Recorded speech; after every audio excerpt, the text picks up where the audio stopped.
تعالوا نشوف حاجة غريبة شوية. مش ملاحظين إن بعض الطيارات بتسيب وراها خطوط بيضة في السماء؟ خطوط طويلة ممكن تفضل موجودة لساعات. السؤال بقى، إيه الخطوط دي؟ دخان ولا حاجة تانية خالص؟ السلام عليكم ورحمة الله وبركاته.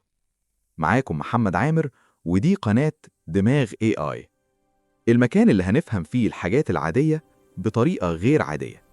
خلينا نفهم الحكاية. الخطوط البيضاء اللي بتظهر ورا الطيارات اسمها العلمي contrails، اختصار لكلمة condensation trails، يعني ببساطة آثار التكثف. الطيارة لما بتطير بتكون على ارتفاع حوالي 8 إلى 12 كيلومتر.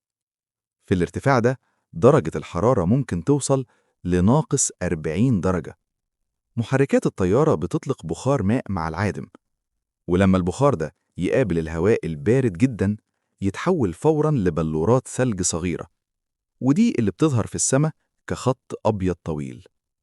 الغريب بقى إن أحياناً الخط ده بيختفي بسرعة، وأحياناً تانية يفضل موجود لساعات.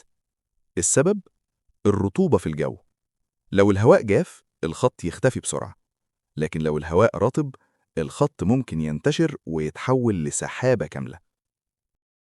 بعض العلماء اكتشفوا إن خطوط الطيارات ممكن تأثر قليلاً على درجة حرارة الأرض، لأنها تحبس جزء من حرارة الشمس.